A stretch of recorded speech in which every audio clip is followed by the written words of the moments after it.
Well, we're definitely not in Florida. We're definitely not in Long Island anymore, not in New York. We're going to Ohio. Home of Tidal Gardens. I'm a big fan of Than. Than visited us not too long ago. We wanted to visit him back and see what he does like real time. You know, he learned a lot from us and said he made some changes. So we're gonna go check out his place so we can learn from him and maybe we'll make changes too.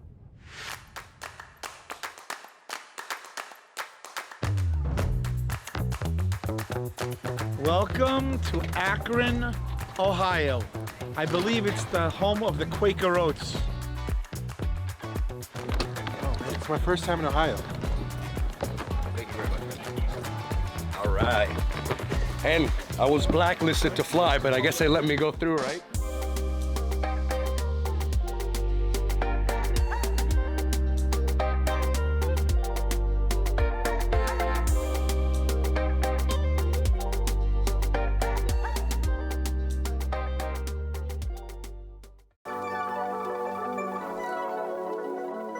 What's up, guys? My name is Than, and you are at Tidal Gardens. We are located in Copley, Ohio, and we are a coral farm.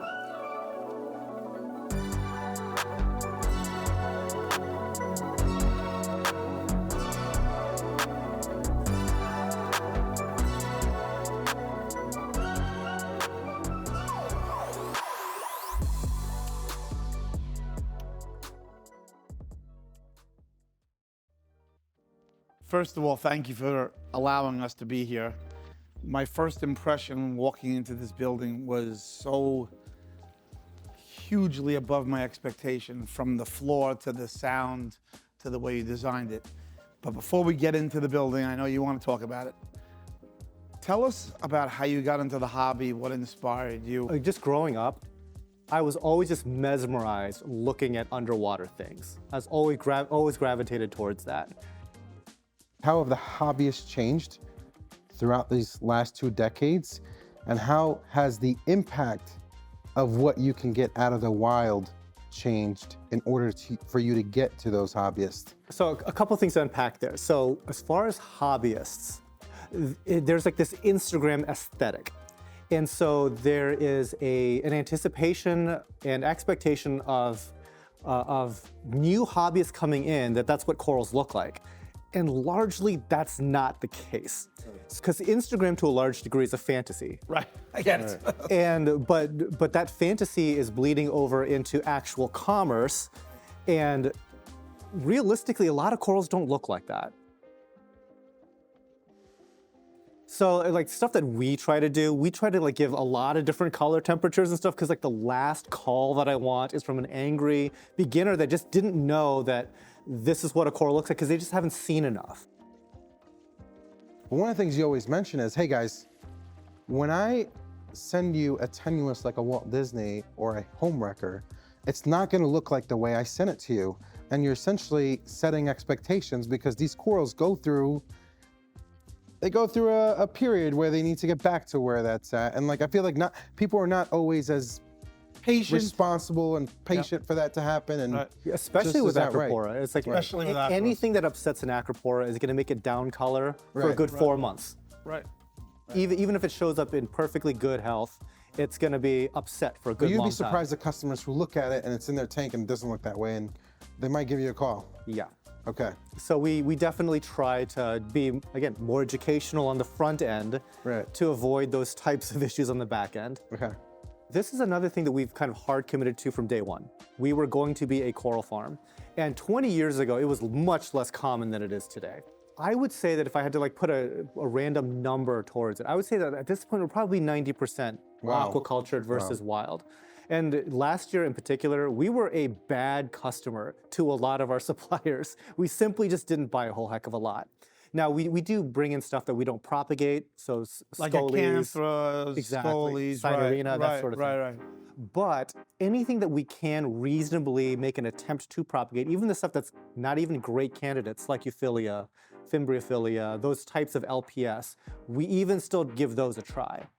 I think that as this industry progresses, you're gonna see much, much less coming from the wild. Like all the trends are not more availability. Yeah. They take different forms, but it's always a form of scaling back. Yep. And not only that, but I think that aquacultured coral can be more price competitive now compared to wild than ever before. Because guys, Indonesians have access to the internet. They know what corals sell for. You know, back in the 80s, They didn't. they didn't. But now it's like, wait a minute, this coral that I literally just pick out of the ocean, you're selling for $100 an inch? Oh yeah, I think I'm gonna need a bigger cut of that. What have you found as either the most important, interesting parameter that we should think about, or what should we think about be doing more often? So we are not hyper granular here.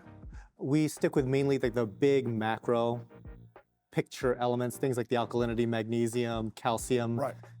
basic stuff, salinity, things like that. We do send out ICPs every now and again. Unfortunately, we can't send out an ICP for every single system here, every single month, Right. that sort of thing. Right. But I think as far as like what we really focus on, it's gonna be those main basic things, nitrate, phosphate, and the stony coral skeleton building elements, right? But more important than probably getting those tests done is to make sure that whatever numbers we're getting, we can rely on. And I think this is kind of where a lot of people might get into some stumbles because all their stuff isn't calibrated. A lot of these hobbyist test kits, they're really only so good. So we are big on trying to like track down all different types of reference solutions. Reference solutions, I keep crazy. I keep hearing that hobbyists want reference solutions in their test kits. I hear that a lot. Yeah, I asked that the other day. And then there's these machines. I won't name any names, but I get worried after the calibration. The probes, you better be. We don't calibrated. trust any probe unless it was calibrated moments before we see a number. It's also just a philosophical thing. Do you chase numbers? Right, Because I don't right. think you should.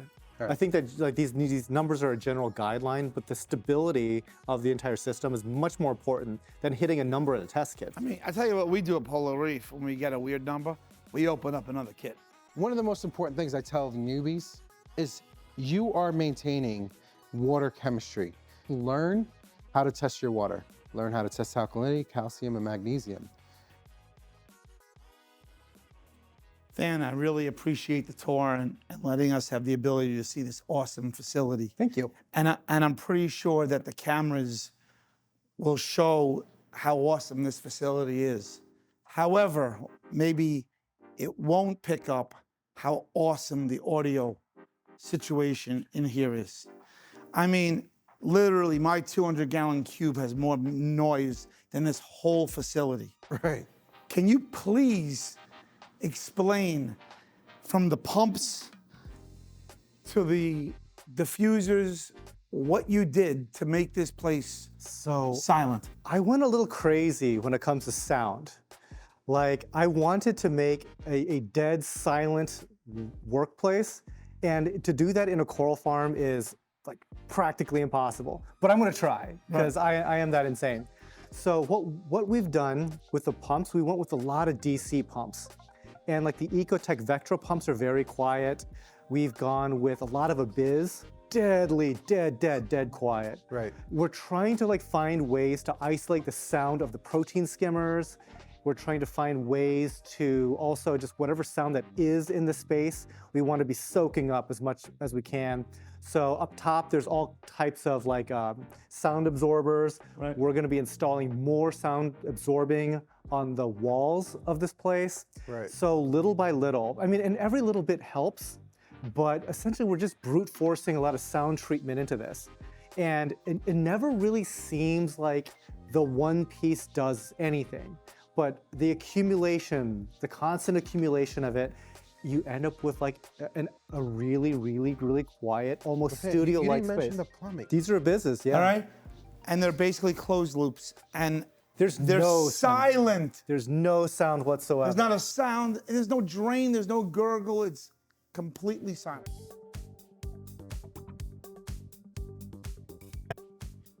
Fan, let's geek out on some corals. So lately I've been into a lot of LPS. So the ones that I'm typically looking for are going to be things like the Gonioporas. I'm looking for things like Pectinia. And lately, I've been getting into weird Diaceras plates, if you're familiar with what those are. And it's mainly because like it's stuff that I can actually propagate.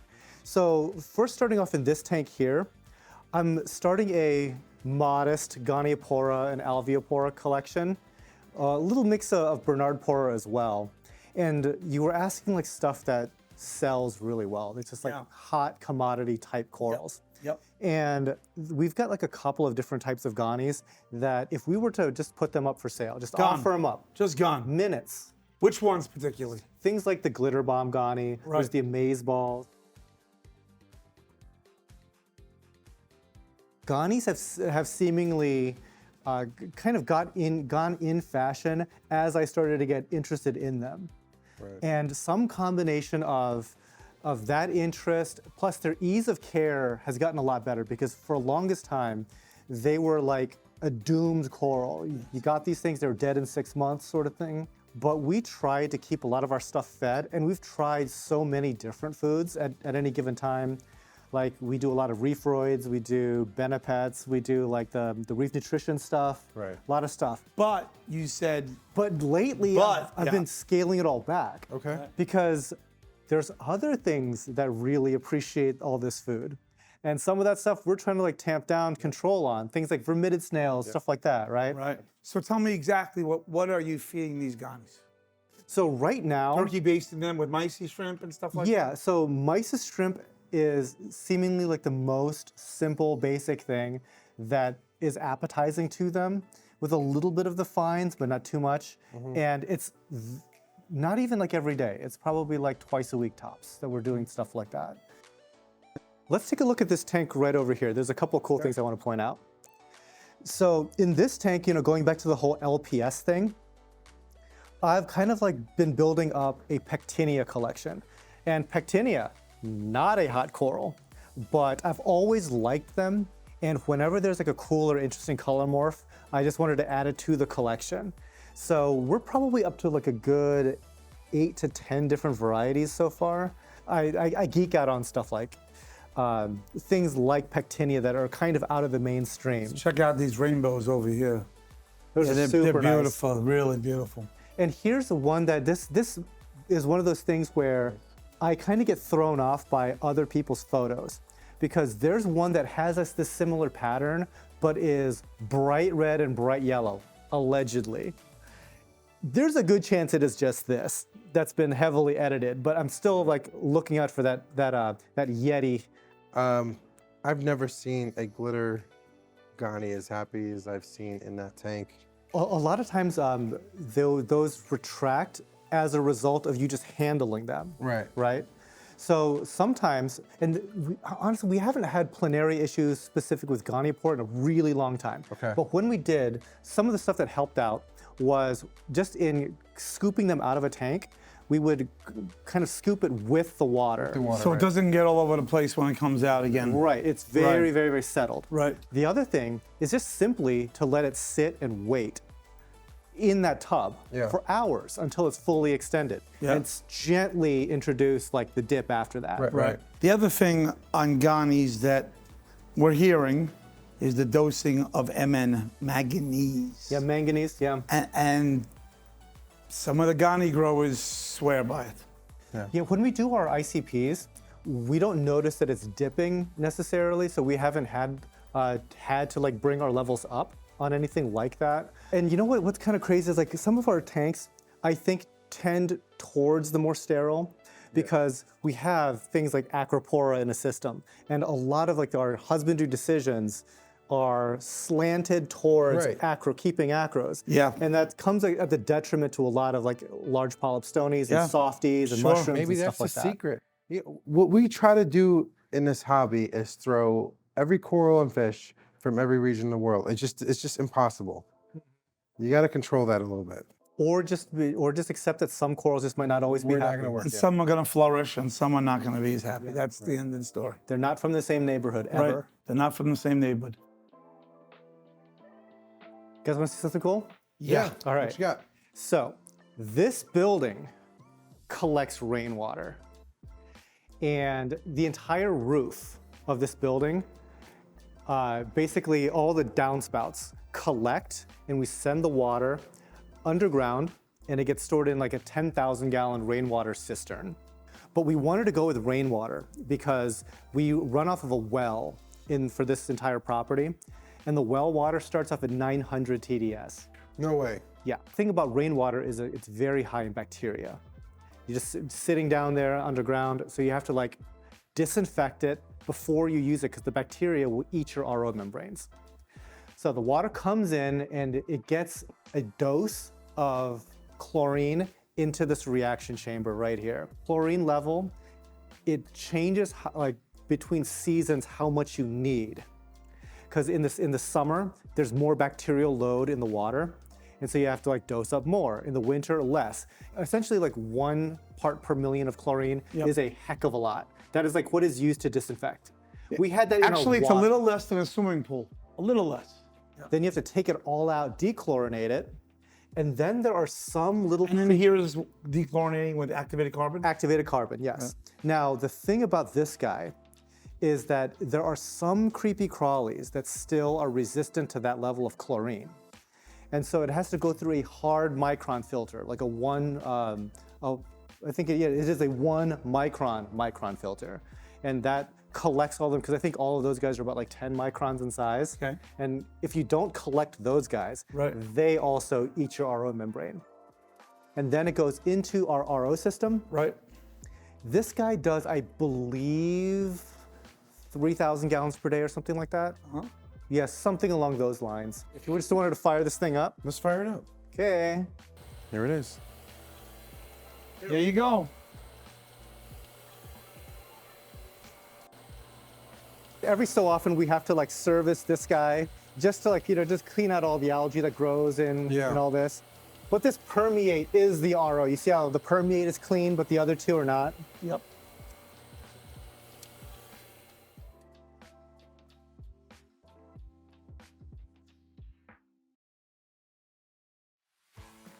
Drew, just, we got back a couple of days ago. That was pretty impressive advance. Is it what you expected? Obviously, the infrastructure of that new building Right. is quite incredible, and I think he can make that building whatever he wants. Right. I think the greatest thing about what we're doing is we're getting a chance to see so many different, high quality places and learning a lot from what they're doing, picking some of these to bring back to Polo Reef, and most importantly, bringing it to the hobbyists within, this season and what we're doing. I think that's pretty cool. Hopefully, we pick up only good habits. Yeah, exactly.